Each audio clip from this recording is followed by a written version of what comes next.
বৰ্ণনা কৰিবলৈ বিচৰা হৈছে গীতিকাৰূপে প্ৰতিষ্ঠিত হোৱাৰ উপৰি 23খন গৱেষণা পত্ৰ 13খন চুটিগল্প সংকলন 12খন উপন্যাস 4খন কাব্য 29মান চিৰ উচ্চ কৰি ৰখাৰ উপৰি আমাকো দায়িত্ববাই আপোনালৈ আগবঢ়ালো সাহিত্য পুৰী সন্মান।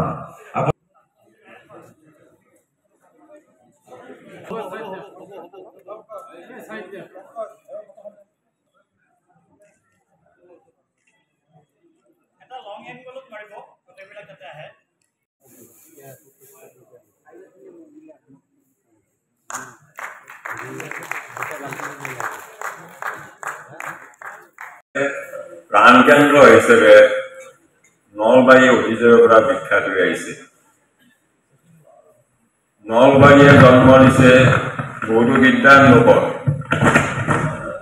বহুতো সংস্কৃত পণ্ডিতৰ, সমালোচকৰ। নলবাৰীৰ পৰাই ওলাইছিল মহামহোপাধ্যায়, ধীৰেশ্বৰাচাৰ্য, আচাৰ্য মনোৰঞ্জন শাস্ত্ৰীৰ নিচিনা সুপ্ৰসিদ্ধ সংস্কৃত পণ্ডিত। নলবাৰীৰ পৰাই ওলাইছিল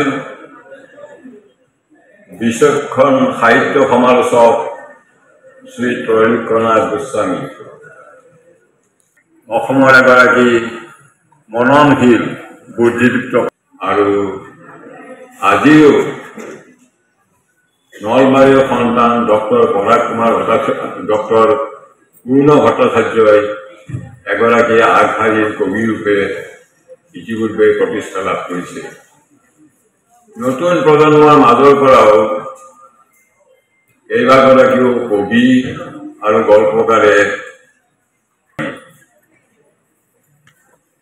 অকল সাহিত্যৰ ক্ষেত্ৰত অসম চৰকাৰৰ কেইবাগৰাকীও উচ্চপদস্থ প্ৰশাসনিক বিষয়া জন্মস্থান নলবাৰী। এই বিষয়াসকলৰ ভিতৰত আছে অজিত বৰুৱা।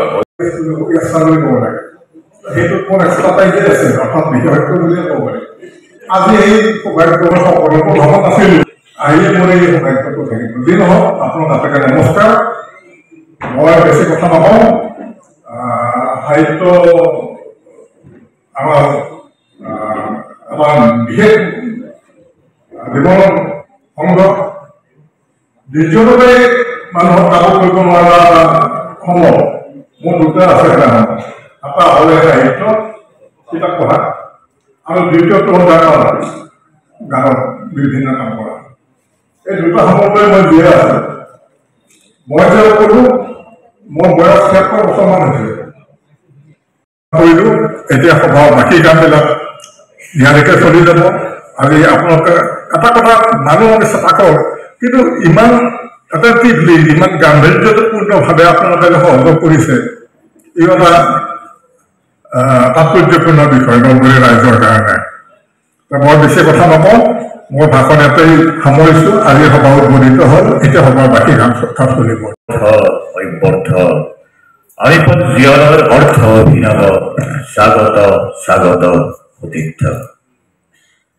2023-25 সভাপতি তথা আজিৰ সভাৰ বিদায়ী সভাপতি ডক্টৰ লীনা ডেকা মহোদয়া, আজিৰ সভাৰ মুকলি সভাত সভাপতিত্ব চহকী কৰিছে আমাৰ নাট্যৰ দিশ মানুহ। আজি নলবাৰী ৰত্ন সন্মানেৰে তেখেত ইয়াত বিভূষিত হ'ব।